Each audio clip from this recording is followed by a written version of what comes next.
ஓய்வு நாள் பள்ளி பாடத்தை நாம் சுருக்கமாக எளிமையாக நாம் பார்க்க இருக்கிறோம். ஒரு கணம் அனைவரும் தலைகளை தாழ்த்தி ஒரு சிறு ஜெபத்தை ஏறெடுத்து நாம் பாடத்திற்குள்ளாக கடந்து செல்வோம். பெரியோர்கள், நீங்கள் தங்களுடைய இருக்கையில் அமர்ந்து தலைகளை தாழ்த்தும்படி அன்போடு நான் கேட்டுக்கொள்கிறேன்.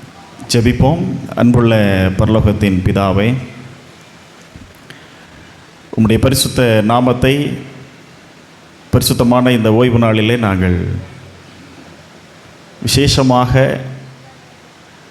திருநெல்வேலி மாவட்டத்தின் அனைத்து திருச்சபை பிள்ளைகளாக, அருகாமையின் திருச்சபையின் பிள்ளைகளாக நாங்கள் ஒன்று கூடி உம்மை துதிப்பதற்கும் உம்மை தொழுது கொள்வதற்கும் கர்த்தர் கொடுத்த கிருபைக்காக நன்றி. இந்த நேரத்திலும் தகப்பனே, இந்த ஓய்வு நாள் பள்ளி பாடத்தை நாங்கள் படிக்கும் பொழுது பரிசுத்த ஆவியானவர் எங்கள் மத்தியில் இடைபடும்படியாய், எங்களோடு பேசும்படியாய் இயேசுவின் நாமத்தில் கேட்கிறோம் நல்ல பிதாவே, ஆமென். மறுபடியுமாக உங்களை யாவரையும் நான் வாழ்த்துகிறேன். இந்த காலாண்டு நாம் மார்க்கு புஸ்தகத்திலிருந்து நாம் ஓய்வு நாள் பள்ளி பாடத்தை நாம் படித்து கொண்டிருக்கிறோம். நிச்சயமாகவே நீங்கள் தங்களுடைய திருச்சபைகளிலே அழகாக விளக்கமாக படித்து வருவீர்கள் என்று நான் விசுவாசிக்கிறேன். இந்த நாளும் பாடத்தினுடைய தலைப்பு எருசலேம் சர்ச்சைகள். 9வது பாடம். மனப்பாட வசனமாக மார்க்கு 11வது அதிகாரம் 25வது வசனம் கொடுக்கப்பட்டிருக்கிறது. நீங்கள் படித்திருப்பீர்கள். இருந்தாலும் ஒரு முறை கூட நான் ஞாபகப்படுத்தும்படியாக வாசிக்கிறேன். நீங்கள் நின்று ஜெபம் பண்ணும்போது ஒருவர் பேரில் உங்களுக்கு யாதொரு குறை உண்டாயிருக்குமானால் பரலோகத்தில் இருக்கிற உங்கள் பிதா உங்கள் தப்பிதங்களை உங்களுக்கு மன்னிக்கும்படி அந்த குறையை அவனுக்கு மன்னியுங்கள். எருசலேம் சர்ச்சைகள். பொதுவாக இந்த வார்த்தையை கேட்ட மாத்திரத்திலே சற்று நம்முடைய உள்ளத்தில் பல கேள்விகள் எழும்பக்கூடிய ஒரு வார்த்தையாக இருக்கிறது சர்ச்சை. இந்த சர்ச்சை அப்படின்னு சொன்ன உடனே நமக்கு பல சூழ்நிலைகளில் சர்ச்சைகள் வருவது வழக்கம். ஆனால் இங்கு இயேசு கிறிஸ்து இந்த உலகத்திலே ஊழியம் செய்த காலத்தில் அவர் சந்தித்த சில சூழ்நிலைகளை நாம் இந்த பாடத்தின் மூலமாக நாம் பார்க்க இருக்கிறோம். நீங்கள் இந்த காலாண்டின் 3வது பாடத்தில் ஒரு சில சர்ச்சைகளை குறித்து நீங்கள் படித்திருப்பீர்கள். இந்த மார்க்கு புஸ்தகத்தின் 16 அதிகாரங்களில் 2 பகுதியாக பிரித்து பார்த்தால், அதாவது 1 முதல் 10 அதிகாரம் வரைக்கும் பிரித்து பார்த்தால், இயேசு கிறிஸ்துவினுடைய 3½ ஆண்டுகால ஊழியத்தின் ஒரு பகுதியை நாம் பார்க்க முடியும். கடைசி 6 அதிகாரம் 11 முதல் 16 வரைக்கும் நீங்கள் வாசித்தால் கிறிஸ்துவின் இந்த 3½ ஆண்டுகால ஊழிய பணியிலே கடைசி வாரத்தினுடைய சம்பவங்களை நாம் பார்க்க முடியும். கிறிஸ்துவனுடைய ஊழிய தொடக்கத்திலும் கிறிஸ்து அநேக சர்ச்சைகளை சந்தித்ததை, அதாவது சில சூழ்நிலைகள், சர்ச்சைகள் என்றால் நமக்கு நல்லா தெரியும்.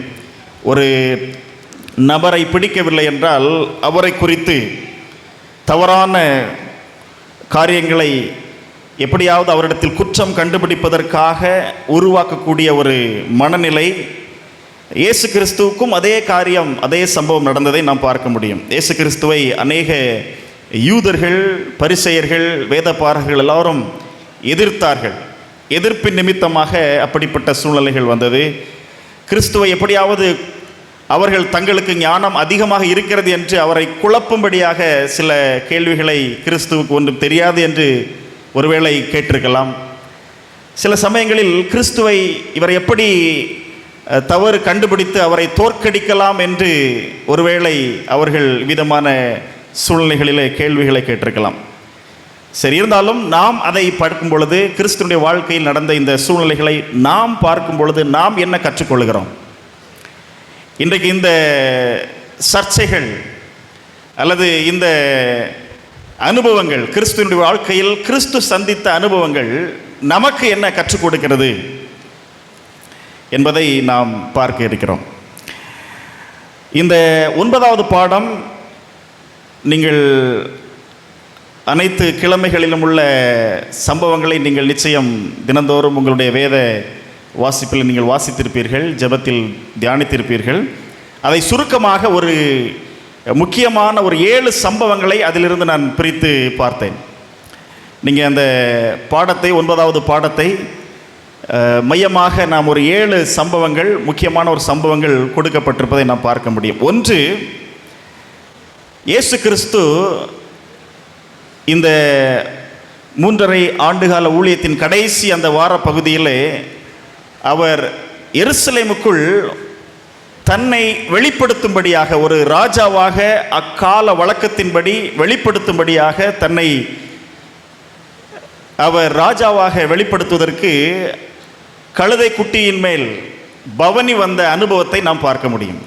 இரண்டாவது, இயேசு கிறிஸ்து அந்த பகுதியிலே கடந்து செல்லும் பொழுது ஒரு அத்திமரம் கனியற்றிருப்பதை பார்த்து அதை சபித்த அனுபவத்தை நாம் பார்க்க முடியும். அதற்கு பின்பாக நீங்கள் இன்னொரு முக்கியமான ஒரு அனுபவத்தை பார்க்க முடியும். இயேசு கிறிஸ்து எருசலேம் ஆலயத்திற்குள் கடந்து செல்லும் பொழுது அந்த ஆலயத்தில் அநேக நபர்கள் வியாபார ஸ்தலத்தை போன்று பலியிடப்படுகிற பலிகளை கூட விற்பனை செய்கிற அளவிற்கு அவர்கள் பல்வேறு காரியங்களை செய்த பொழுது அந்த ஆலயத்தை சுத்திகரித்த அனுபவத்தை நாம் அதிலே பார்க்க முடியும். அடுத்ததாக இன்னொரு முக்கியமான ஒரு சம்பவத்தை நாம் பார்க்கலாம். ஒரு எஜமான் ஒரு திராட்சை தோட்டத்தை குத்தகைக்கு கொடுத்த ஒரு அனுபவத்தை பார்க்கலாம். உங்களுக்கு நன்கு இந்த அனுபவங்களாம் தெரிந்த சம்பவங்கள், எனவே நான் சுருக்கமாக சொல்கிறேன். அந்த எஜமான் தன்னுடைய காலத்திலே அதற்குரிய பலனை வாங்க செல்லும் பொழுது வேலைக்காரர்களை அனுப்புகிறார். அவர்களை அடித்து விரட்டுகிறார்கள், ஒருவனை கொலை செய்கிறார்கள். பின்பு கடைசியாக தன்னுடைய சொந்த குமாரனையே அனுப்புகிறார். கடைசியாக அவரையும் கொலை செய்து அங்கே அந்த நிலத்தை அபகரிக்கும்படியாக பல திட்டங்களை செய்ததாக அந்த அனுபவத்தை நாம் பார்க்க முடியும். அடுத்ததாக இன்னொரு அனுபவத்தை பார்க்கலாம். இயேசு கிறிஸ்துவை குற்றம் கண்டுபிடிப்பதற்காக வரி செலுத்தலாமா என்று ஒரு கேள்வியை கிறிஸ்துவனிடத்தில் கேட்பதை நாம் அந்த பாடத்திலே பார்க்கலாம். இன்னொரு கேள்வியை நாம் பார்க்கலாம். உயிர்த்தெழுதலில் உண்டா என்று ஒரு கேள்வியை சில வேத பாரகர்கள் கேட்பதை நாம் பார்க்க முடியும். கடைசியாக இன்னொரு கேள்வியை கிறிஸ்துவனிடத்தில் கேட்கிறார்கள். கற்பனைகளில் பிரதான கற்பனை எது என்று ஒரு கேள்வியை கேட்கிறார்கள். இப்படி ஒரு 7 முக்கியமான சம்பவங்கள். இந்த சம்பவங்களெல்லாம் நமக்கு நல்ல, அதுவும் நம்ம அட்வென்டிஸ்ட் பிள்ளைகளுக்கு மிகவும் பிரத்யட்சமான ஒரு சம்பவங்கள் தான். அநேக செய்திகள், அநேக கருத்துக்கள் இந்த கதைகள் மூலமாய் நீங்கள் சத்தியத்தை கேட்டிருப்பீர்கள், செய்திகள் கேட்டிருப்பீர்கள். சரி, இந்த 7 சம்பவங்களையும் நான் 2ஆக பிரித்து பார்த்தேன். நான் சொன்ன சம்பவங்களை சற்று நீங்கள் கவனத்தில் வைத்துக் கொள்ளுங்கள். முதல் 4 சம்பவங்களை கிறிஸ்து தன்னை யார் என்றும் தன்னுடைய அதிகாரம் என்ன என்பதையும், கிறிஸ்து எப்படி பரலோகத்தில் வீற்றிருக்கிறார், எப்படி இந்த உலகத்தை நியாயம் தீர்க்க வரப்போகிறார் என்று கிறிஸ்து தன்னுடைய அனுபவத்தை வெளிப்படுத்துவது போல சொல்லப்பட்டிருக்கும். நீங்கள் இயேசு கிறிஸ்து தன்னுடைய ஊழிய காலத்தில் முதல் பகுதியை நீங்கள் பார்த்தீங்க அப்படின்னா, கிறிஸ்து அநேக அற்புதங்களை செய்த பொழுது கூட தன்னை யார் என்று அவர் அதிகமாக வெளிப்படுத்துவதை நாம் பார்க்க முடியாது. சிலர்கிட்ட நேரடியாக கூட சொல்லுவார், யார்கிட்டையும் சொல்லாதீங்க அப்படின்னு கூட சொல்லுவார். ஆனால் அவருடைய ஊழியத்தின் நிறைவின் சமயம் வரும்பொழுது கிறிஸ்து தன்னை பகிரங்கமாக வெளிப்படுத்துவதை நாம் பார்க்க முடியும். அப்படி வெளிப்படுத்திய ஒரு அனுபவம் தான் இந்த கழுதை குட்டியின் மேல் கிறிஸ்து பவனி வந்த அனுபவம். இது அந்த காலத்தினுடைய ஒரு வழக்கம். ராஜாவாக நீங்கள் பழைய ஏற்பாட்டு புஸ்தகத்தில் படித்தீங்க அப்படின்னா, தாவீது சாலமோனை ராஜாவாக அங்கே அறிவிப்பதற்கு அவரை கழுதையின் மேலே அங்கே கொண்டு போக சொல்லுவார். அவர்கள் அங்கே போய் அவர்களுக்கு வெளிப்படுத்துவார்கள். ஸோ இயேசு கிறிஸ்து அதுவரைக்கும் தன்னை ஒரு விதத்தில் வெளிப்படுத்தி கொண்டு, ஆனால் இந்த நிலைமையில், இந்த நேரத்தில் அவர் தன்னை ஒரு ராஜாவாக அங்கே வெளிப்படுத்துவதை நாம் பார்க்க முடியும். அத்திமரத்தை சபிக்கிற அனுபவத்தை நீங்கள் பார்த்தீங்க அப்படின்னா, இந்த சீஷர்கள் எல்லாம் பார்த்துக்கிட்டே இருக்கிறாங்க. ரொம்ப ஆச்சரியப்பட்டாங்க. மறுநாள் அந்த வழியாக வரும்பொழுது அந்த அத்திமரம் காய்ந்து நிற்பதை பார்த்து ரொம்ப ஆச்சரியப்பட்டாங்க. அது கிறிஸ்துவனுடைய ஒரு தன்மையை அவர்களால் பார்க்க முடிந்தது. கிறிஸ்துவனுடைய ஒரு அதிகாரத்தன்மையை முதல்ல அந்த ராஜா அப்படிங்கிற ஒரு ஸ்தானத்தில் அந்த பவனி வரும் பொழுது பார்க்குறாங்க. இப்போ ஒரு மரத்தை பார்த்து சபித்த உடனே அந்த மரம் அங்கே ஒரு நாளுக்குள்ளே அது பட்டு போனதை பார்த்த உடனே கிறிஸ்துவனுடைய அந்த வல்லமையை அவர்கள் பார்க்கிறார்கள். நீங்கள் அடுத்தது அப்படி வெளியில் இப்படி காண்பித்துட்டு ஆலயத்துக்குள்ளே போய் இன்னொரு காரியத்தை செய்கிறாரு. அதுவும் அவர்களுக்கு ஒரு பெரிய அதிர்ச்சியை கொடுத்தது, ஆச்சரியத்தை கொடுத்தது. அது வரைக்கும் கிறிஸ்து இப்படிப்பட்ட ஒரு அதிகாரத்திற்குரிய தன்மையாக வெளிப்படாத கிறிஸ்து திடீரென அங்கே ஆலயத்தை இருக்கக்கூடிய, அதுவும் அந்த ஆலயத்தில் இருக்கிறவர்கள் சாதாரணமான நபர்கள் இருந்திருக்க மாட்டார்கள். ஆலயத்திற்குள் பணி செய்கிறவர்கள் நிச்சயமாகவே அவர்கள் அந்த காலத்தில் இஸ்ரவேல் ஜனங்களுக்குள்ள மிகவும் உயர்ந்த ஸ்தானத்தில் உள்ளவர்கள். அங்கு பிரதான ஆசாரியர்கள், வேதபாரர்கள், பரிசேயர்கள் இவங்களாம் ஒரு குறிப்பிட்ட நிலையில் உள்ளவர்கள். அவர்கள் நிலையை கிறிஸ்து அங்கே சுத்தம் செய்கிறார். அதாவது அந்த இடத்தை அவர்கள் கிறிஸ்து செய்த செயலை பார்க்கும் பொழுது இதுவும் அவர்களுக்கு ஆச்சரியமாக இருக்குது. என்ன கிறிஸ்துவனுடைய வாழ்க்கையில் இப்படி ஒரு மாற்றம், அல்லது ஏன் கிறிஸ்து இப்படி தன்னை வெளிப்படுத்துகிறார் என்று நிச்சயமாய் அவர்கள் யோசித்திருக்கக்கூடும். பின்பாக கிறிஸ்து அவர்களுக்கு ஒரு உவமையை சொல்லுகிறார்.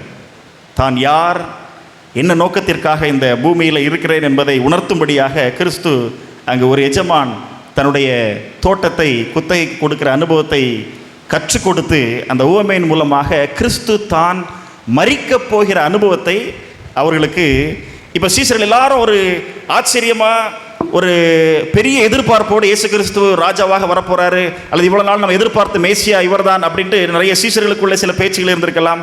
அல்லது ராஜாவாக வரப்போகிறாரு, தங்களுக்கு சில பொசிஷன், சில ஸ்தானங்கள் கிடைக்கும், அப்படிலாம் பல திட்டங்கள் நீங்கள் சுவிசேஷ புஸ்தகத்தை வாசிச்சிங்கன்னா பார்க்கலாம். சீசர்கள் ஒருவருக்கு ஒருவர் பேசுறது, சீசருடைய பெற்றோர் வந்து பேசுறது, இந்த அனுபவங்களெல்லாம் பார்க்கும் பொழுது எல்லாரும் இந்த கிறிஸ்துவனுடைய அதிகாரத்தன்மையின் மையமாக இருக்கிற அந்த வேளையில் கிறிஸ்து திடீர்னு ஒரு உவமையை சொல்கிறாரு.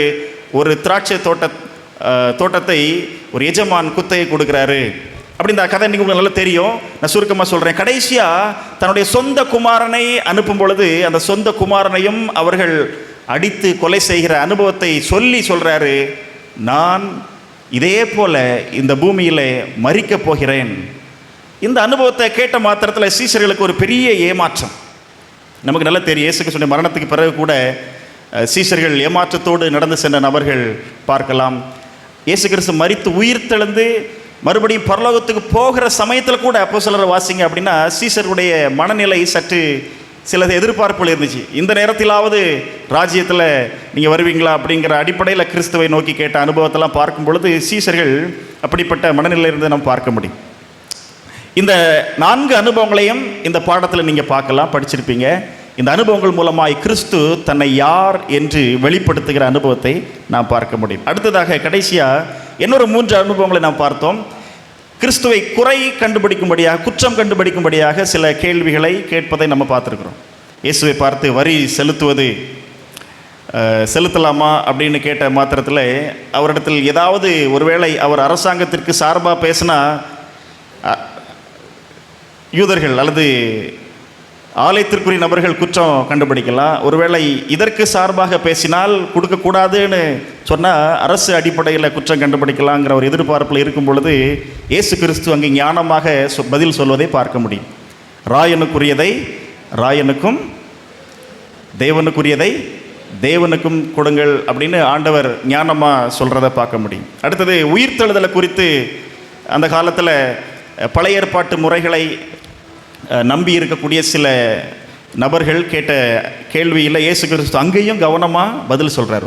பரலோகத்தில் திருமணம் இல்லை, அல்லது பரலோகத்தில் அங்கே ஆபிரகாம், ஈசாக்கு, யாக்கோபின் அனுபவத்தை வச்சு பார்க்கும் பொழுது அங்கேயும் கிறிஸ்து ஞானமாக அவர் பதில் சொல்வதை பார்க்க முடியும். கடைசியாக பிரதான கற்பனைகளில் பிரதான கற்பனை என்ன என்று இயேசு கிறிஸ்துவை பார்த்து கேட்கும் பொழுது அங்கேயும் கிறிஸ்து ஞானமாக பதில் சொல்கிறார்.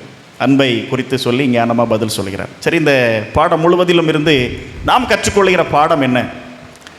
இன்றைக்கி நம்முடைய வாழ்க்கையில் இந்த முதல் பகுதி, முதல் 4 அனுபவங்களை குறித்து கிறிஸ்து யார், எப்படி அப்படிங்கிற அனுபவத்தெல்லாம் நம்ம பார்த்தோம். இதில் நாம் கற்றுக்கொள்கிற ஒரு பாடம், இன்றைக்கு நம்முடைய வாழ்க்கையில் நாம் கிறிஸ்துவை எப்படி வெளிப்படுத்துகிறோம்?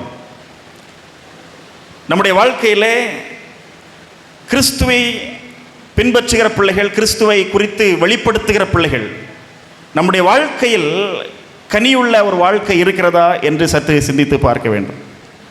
நம்முடைய வாழ்க்கை பரிசுத்தமாக இருக்கிறதா?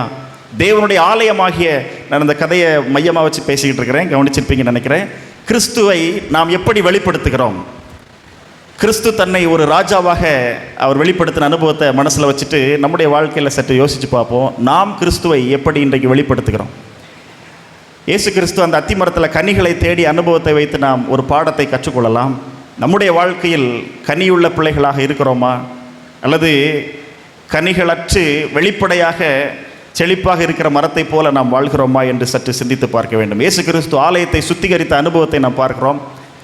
நம்முடைய ஆலயமாகிய நம்முடைய பரிசுத்த ஜீவனை நாம் பரிசுத்தமாக நாம் பேணி காப்போம். கிறிஸ்து நம்மில் வாசம் செய்வதற்கு நம்முடைய ஆலயம் பரிசுத்தமாக இருக்க வேண்டும்.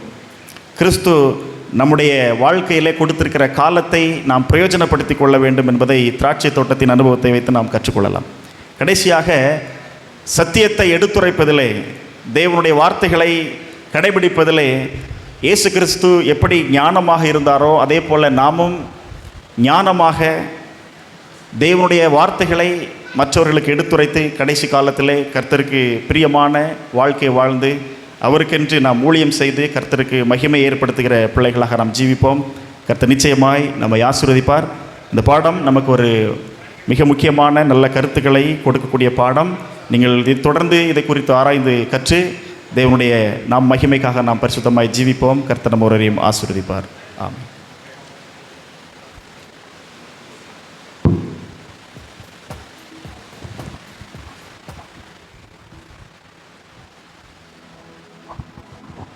நல்ல பாடத்தை